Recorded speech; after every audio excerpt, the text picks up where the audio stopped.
Have you ever explained yourself so many times that your own voice stops sounding like yours? Have you ever wanted so deeply to be understood that you forgot how to just... This is about the day I stopped needing that and what I found in its place. There's a kind of loneliness that doesn't show up in the photos. Not when you're eating alone or walking alone, but when you're with people and still feel invisible. It starts small. Someone misreads your silence. Someone misunderstands your boundaries. Someone tells you you're overthinking it, when in fact, you are finally saying something real. At first, you try harder. You explain, you soften, you compromise, but it doesn't help. So you start editing yourself. You begin to scan every sentence before you speak. You remove the edges, the nuance, the poetry. You choose quiet over the risk of being misunderstood again. And what's left doesn't quite feel like you. It's not one big heartbreak. It's thousands of quiet erasures. The world today doesn't reward depth. It rewards speed, certainty, simplicity. We scroll past nuance. We skim past complexity. We respond before we absorb. Epictetus, the Greek Stoic, saw this long before smartphones. We have two ears and one mouth so that we can listen twice as much as we speak. But most people don't listen to understand. They listen to reply, to correct, to compete, to center themselves. And when you're someone who feels deeply, who speaks softly, who pauses to think before reacting, the world often doesn't wait for you. You're left standing in mid-sentence as the conversation moves on. And slowly, you begin to question if your voice even matters anymore. There was a period, a long one, where I felt like I was speaking a language no one else spoke.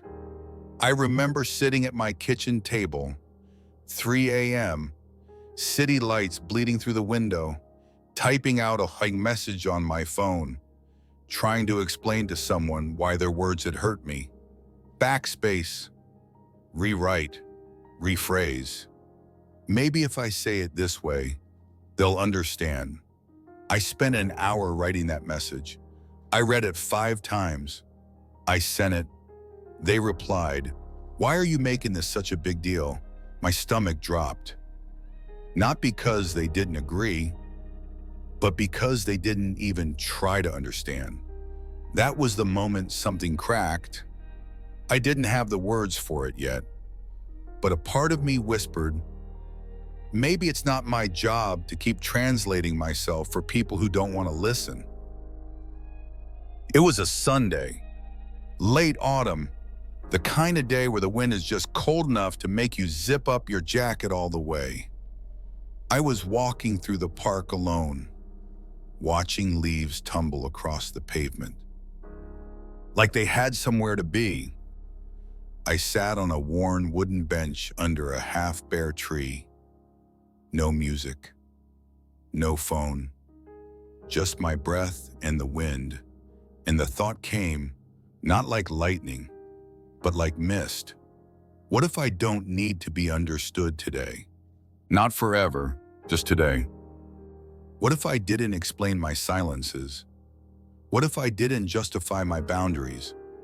What if I didn't repackage my truth into something easier to digest? Just for today, the air felt lighter. I didn't smile, but something inside me stopped clenching. And for the first time in a long time, I didn't feel like I was failing, just because someone didn't get me. That day, I remembered something I once underlined in a book. It is not events that disturb us, but our judgments about them. Epictetus once wrote, "It wasn't their misunderstanding that hurt me. It was my belief that their misunderstanding meant I was broken." Stoicism taught me that I don't control how others interpret me, but I do control whether I base my peace on their perception. Letting go of being understood wasn't me giving up on connection. It was me giving up on chasing it in the wrong places. A few days later, something happened. A friend asked me why I'd been so quiet lately. And for the first time, I didn't explain. I just said, I've needed some quiet. That's all. No guilt, no oversharing, no seeking approval.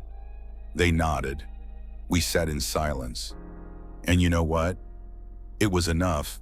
Later that night, I sat on my couch, a warm mug of chamomile tea in my hands, watching steam curl into the air like a tiny dance. And I felt proud. Not for being strong, but for being still. That was the win. I stopped handing people the responsibility of validating who I am. I won't lie. There are still days I want to scream. That's not what I meant. There are still moments I draft long messages I know I'll never send. There are people I love who will never fully understand me. And that still stings, sometimes. But now I hold that sting like I'd hold a sleeping bird. Gently, without squeezing. I remind myself, some people will only ever see your reflection, to your depth, and that's not a tragedy. It's just a boundary. I'm still learning, still growing, still soft, still strong.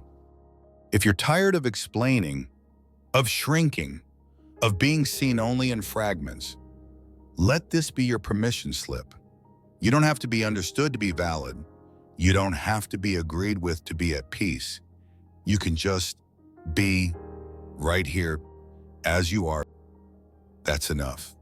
If this spoke to you, don't scroll past it.